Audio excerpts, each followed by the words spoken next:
Hey, what is up guys? GuitarRock here, welcome back to another Zenless 0 video. Now, I'm sure you guys are aware, alright, in version 1.3, coming very soon, alright, in a couple of days actually, Tsukishiro Yanagi is going to be the first character, followed by Lighter in the second half, and now they have drip marketed the next character, and that is going to be Asaba Harumasa. Now, Harumasa seems like a very interesting character, alright, so we got two male characters back to back. Now, again, there's some rumors circulating around, but at this point, I'm just gonna say it because like we're gonna get the news tomorrow, right? When you guys watch this, probably you guys have already seen it.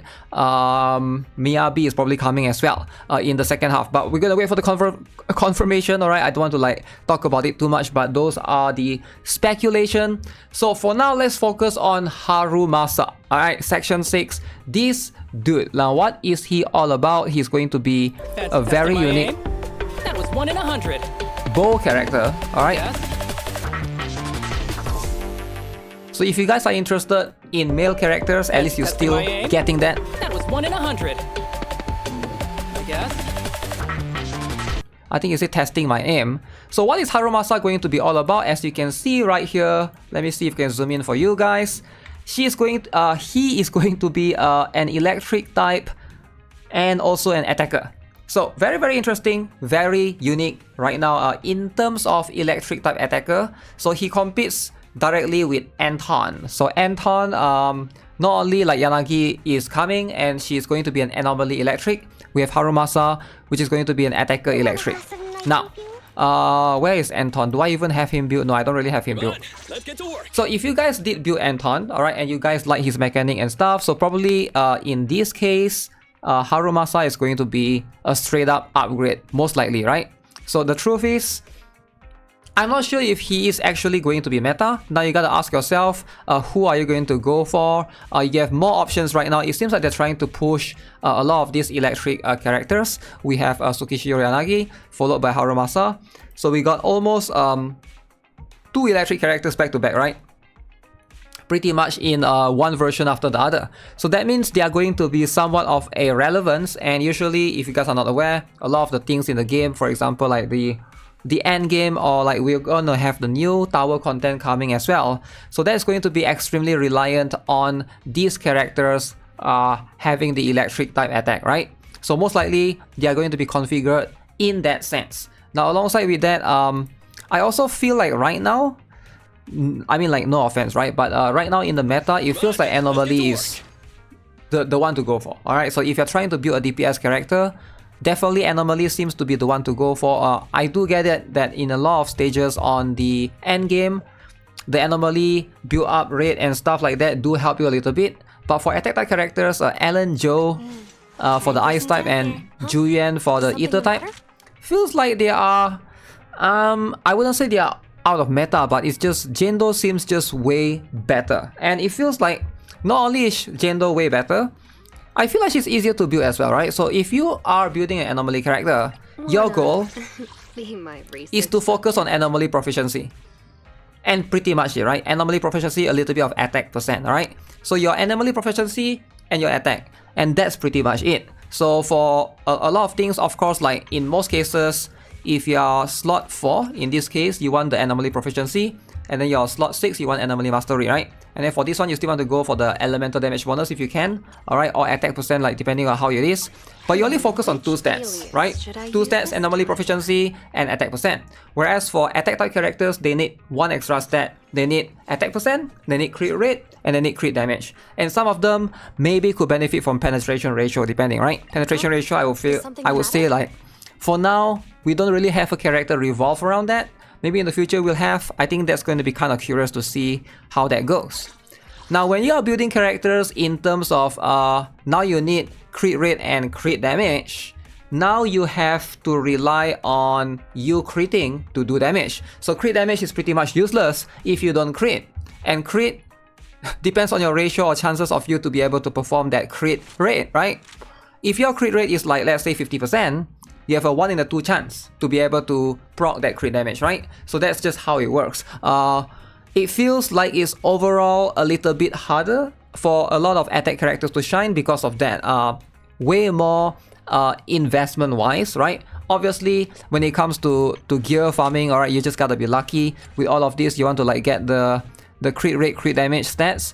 But the truth is, it's hard, right? Sometimes it just rolls elsewhere. It rolls into the HP percent, the flat HP and stuff.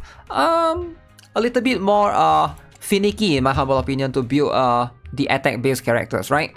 Now, ideally, it's still not to the point that they are completely useless, but I feel like in a lot of the team comps that we have right now, okay, Is something the matter? also the supporters, right? For example, we got Seth. Very good character that supports anomaly-based characters. Alright, Seth gives you anomaly proficiency. We also have Lucy. Alright, Lucy also very cool.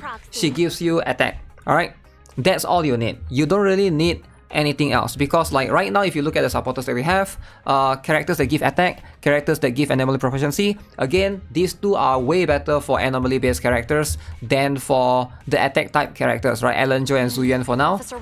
So I'm not sure where this guy is going to shine, or where is he going to come in with Asaba Harumasa. I can see in the future perhaps, alright, with the anomaly characters, they don't really benefit from crit rate or crit damage, right? Because a lot of them, they don't really need those two as much, because like of how the anomaly thing works. But if in the future we get like supporters that can buff crit rate and crit damage, I can see that's where all of these attackers might shine again. But that's going to rely on a supporter. The funny thing is, we haven't had a supporter for a while, eh? If you look at it, right? The only supporter that's 5-star in the game, We fighting? Take me. she's not really a supporter, she's like a defender that can support, right? Caesar is going to be, I would say, the closest, but we don't really have a dedicated supporter yet. Maybe Rina, alright? She's like the closest one. She's like an electric support that, you know, focuses on penetration ratio and such. Yes. And I feel like she's pretty much the only one. So if they ever release like a rate up or like you know, exclusive 5-star support, I think things are going to change for the better or for the worse, depending on what kind of support that supporter will be able to provide buffs with, right? Either with anomaly proficiency or like attack stuff, you know? That's going to be something that we'll have to find out. But for now, Asaba Harumasa, let me know what you guys think, right? Because I am not expecting him at all. So apparently, oh, let's see, there's some lore right here. He is much stronger than he appears, like spicy chicken noodle soup, disguised as a cup of half sweet tea milk. So this is from Miyabi. Harumasa always tosses the sugar packets away every time he drinks coffee. That's okay all the more for me. Sokaku loves sugar, but Harumasa hates it. I see nothing more than a coward watching from the sidelines. A genius. Is he a genius or a coward? When he was a child, he was full of enthusiasm. Very interesting. Trash talking Harumasa. I don't know, I feel like he's just in the bad timing for now, right? Because like in version 1.3, you either, because like you put him next to Lighter, people that wants to get Lighter are probably not going to get him, right? Lighter is probably more flexible, because Lighter being a stunner means that you can put Lighter in every team. So if you pull for him, it feels like you are getting the benefit, because Lighter can also reduce fire and ice resistance, so he seems like he fits in both those teams, whereas Harumasa is specifically an electric DPS. So if you are building an electric team, sure, but if you don't want to build an electric team in the future, you want to pivot to other teams, Harumasa is going to be harder for that, right?